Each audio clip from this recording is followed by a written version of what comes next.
Sambung kembali kuliah subuh daripada kitab Mukhtasar Minhajul Qasidin karangan Al-Imam Asy-Syaikh Ahmad bin Abdul Rahman bin Qudamah Al-Maqdisi rahimahullah.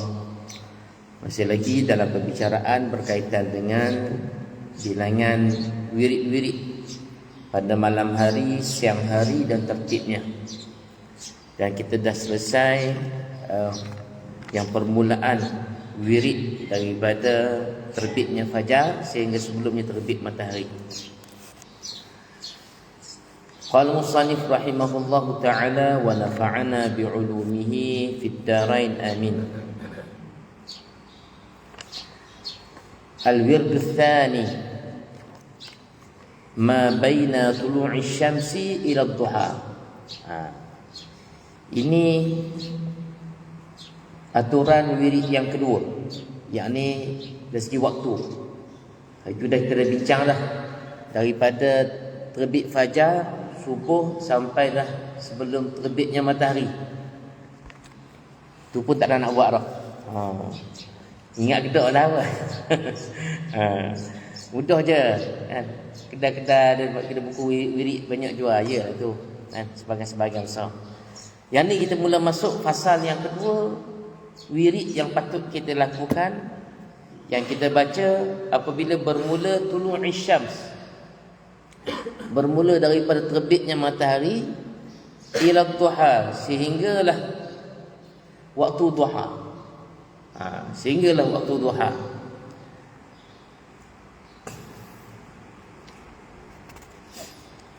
Jadi waktu pagi kita ni, dia Imam Ibn Qudamah Al-Maqdisi, bahkan sebenarnya ni Imam Al-Ghazali, dia ringkasan kita Ihya. Waktu siang pagi fasal kita ni, daripada terbit matahari, terbit fajar sampai sehinggalah waktu zuhur, ada 3 waktu. Ada 3 waktu yang kita kena bahagi. Makan 3 kali, 2 kali awak pagi awak. Makan pagi pagi waktu canah. Nasi dagang pukul 10 makan pula, minum teh ustaz, kopi rehat. Makan pagi bila ada waktu. Waktu kehidupan kita begitu juga. Jadi dia ada waktu bermula daripada terbit fajar sampailah sebelum terbit matahari, satu fasa. Fasa kedua daripada terbit matahari sampailah masuk waktu duha. Nanti kita tengok macam mana yang diperbicarakan tentang duha ni, dipecah beberapa bahagian pula, beberapa segmen. Kemudian duha sampailah waktu sebelum zawal, sebelum masuk zuhur, gelincir matahari. Jadi dipecah 3 waktu. Dia pecah 3 waktu. Jadi sekarang ni fasa ni kita bincang apakah wirid yang patut kita buat ataupun amalan yang patut kita buat apabila bermulanya terbit fajar, terbit matahari. Sekitar pukul 7 1 minit. Kalau kita tengok sini 7 2 minit. 7 2 minit waktu syuruk. 7 2 minit sampailah nanti nak masuk waktu duha. Waktu duha. Wa dzalika bi madha 3 sa'atin minan nahar.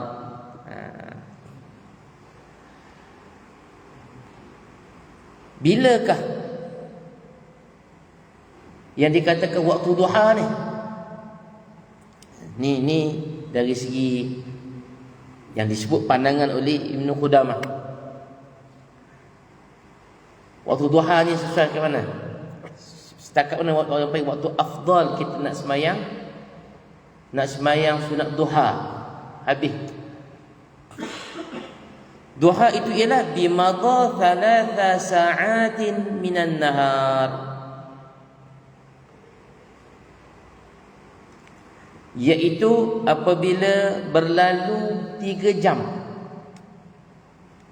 3 jam selepas terbitnya waktu siang hari. Siang hari itu bermula terbitnya matahari. Ini pandangan Ibn Qudamah. Bab kita tengok fiqh lain pula. Sebab nanti orang akan bincang bila waktu sembahyang duha, bila berakhir waktu sembahyang duha. Ada orang kata sembahyang duha boleh sampai sebelum zuhur. Tak betul.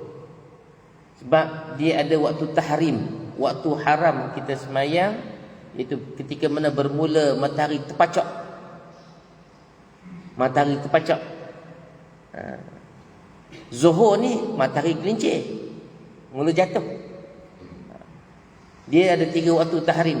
Kita sembahyang sunat yang tanpa sebab apa semualah. Mula selepas daripada solat subuh ni terbit fajar, kita selesai sembahyang subuh kan. Begitu juga waktu terbitnya mula matahari itu, syuruk tu. Ini pada pandangan Syafi'i kita, waktu yang makruh sembahyang, cuma kata tahrim. Yang kedua ketika matahari terpacak. Yang ketiga bila matahari nak jatuh. Ini 3 waktu yang dipanggil waktu tahrim. Kalau kata tahrim itu merujuk kepada makruh. Makruh. Jadi kata Ibn Qudamah, iaitu berlalunya sehingga 3 jam. 3 saat, 3 jam minan nahar, bermula daripada bermulanya siang hari. Kalau kita pukul 7 1 minit syuruk. Syuruk, waktu syuruk ini mazhab Syafi'i kita tak boleh sembahyang duha lagi. Sebab dia baru nak naik matahari. Kalau kita buka fiqh dia panggil matahari mula naik qadaru ramhin, sekadar busur panah. Waktu tu dulu kita panggil waktu matahari nampak kat pucuknya. Bahasa mudah kita bermulanya waktu sembahyang raya. Boleh sembahyang. Ini mazhab Syafi'i kita. Dia ada mazhab Hanafi, dia ada sembahyang sunat syuruk. Kita Syafi'i tak ada. Syuruk ni ialah matahari mula terbit. Syafi'i kita duha ya. Jadi bermulanya matahari mula terbit sekadar menampakkan matahari, berlalulah 3 jam. Kita kata duha kita sekitar jam 7.30. Tengah kata 20 minit daripada syuruk. Ikutlah kan. Dia tak 7.30, 8.30, 9.30, 10.30. Ini dikatakan waktu duha. Yang kata duha. Adapun kalau kita bab fiqh, lepas 10.30 boleh sembahyang lagi duha. Boleh. Tapi ini dikira pembahagian waktu pagi. Jadi comel dah orang kita ni sebenarnya. Jadual-jadual waktu pejabat apa-apa berehat 10.30. Macam kena dah. Tak? Pukul 10. Memang itulah waktu manusia. Perut pun mula bunyi sikit. Tak bunyi banyak, bunyi sikit sebab tu minum kopi ya. Makan kuih ya. Dia panggil apa? Kudapan apa? Waktu tu. Ini dipanggil waktu duha. Jadi waktu tu lebih kurang 3 jam daripada matahari terbit sampailah 3 jam selepas itu. Kita sebutlah kita pukul 10.30, pukul 11 lah kita letak.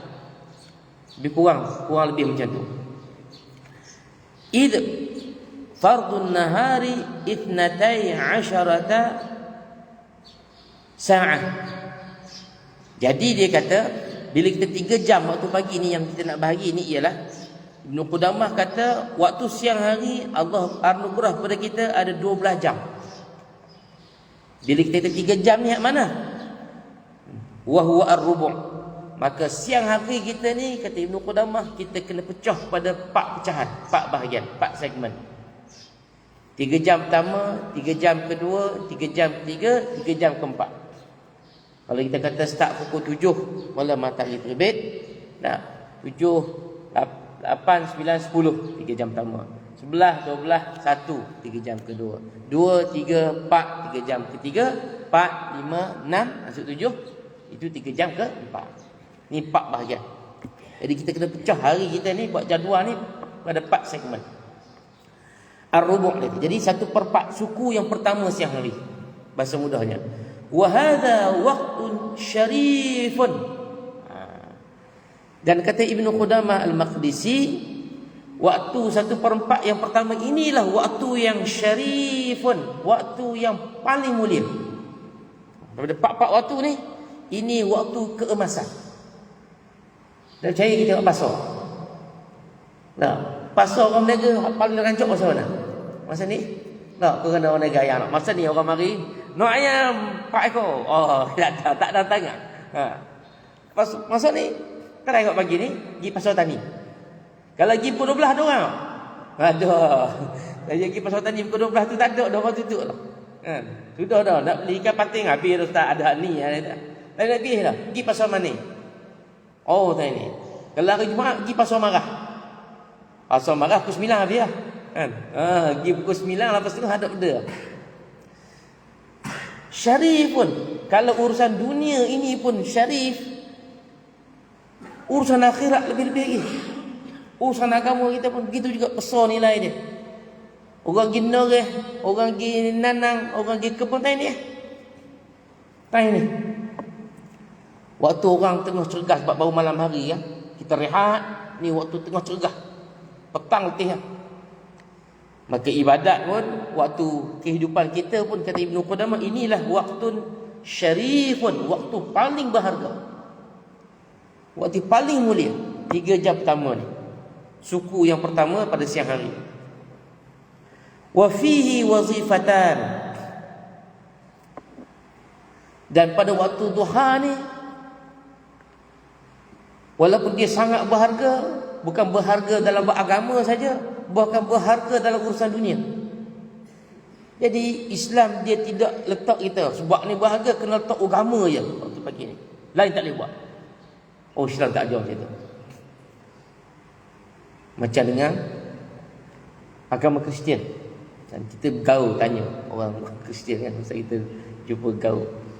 Dia waktu ibadat dia hari Ahad. Ahad dia tu seharian. Seharian. Kita Jumaat pukul 1 sampai pukul 2. Tapi kota imam lajak sikit, pandang khutbah yang gerang. Morok ah. Ni giliran siapa? Ni. Dia bunyi jaga. Padahal memang Allah kita peruntuk dah pukul 1 ke 2 ni waktu ibadat kita. Tak panjang sehari. Tak boleh.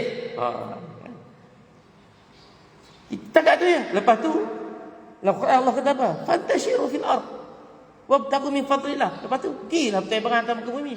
Carilah apa-apa kelebihan kurniaan Allah yang Allah kurnia pada kamu. Tak ada masalah. Orang Kristian tak? Kita tanya. Dia duduk di gereja tu pagi sampai ke tengah hari petang semalam. Waktu dia untuk agama. Hari tu 6 hari yang lain pergi buat benda-benda buat aku suka. Hari Ahad pergi apa nama ni, dia panggil apa? Allah SWT Muhammad. Dia panggil taubat dia. Repent. Waktu repentance dia. Waktu taubat dia. Lepas tu tubiklah buat benda-benda urusan dunia kamu. Hari Ahad confession, minta maaf. Repent ni taubat, confession. Pergi masuk bilik khah. Tok hati, tok imam dia punya padri ada dalam tu. Tengok. Kenapa? Mu ceritalah apa dosa mu. Cerita. Padri kata, kamu diampunkan, pergi sijil. Kita tanya masa kita duduk di mana tu, tanya kawan-kawan. Dia di gereja pun dia ada lilin besar yang akan dibakar. Maka orang setiap kali nak nak buat pengakuan ke apa ke, dia kena beli lilin tu. Lilin tu dia boleh jual semula. Dia jual semula. Jadi padri niaga. Memang ada. Dia bercerita, dia terpening kepala tengok padri tu. Hak jenis itulah kan. Niaga. Pasang lilin untuk nak bertaubat, nak buat perakuan. Kalau zaman dulu gereja dia buat keluar surat taubat. Dia ada surat taubat, dia panggil indulgence. Siapa-siapa yang ada buat dosa, yang buat salah, dia masuk bilik confession, perakuan, mengaku depan padri tak nampak bilik ni.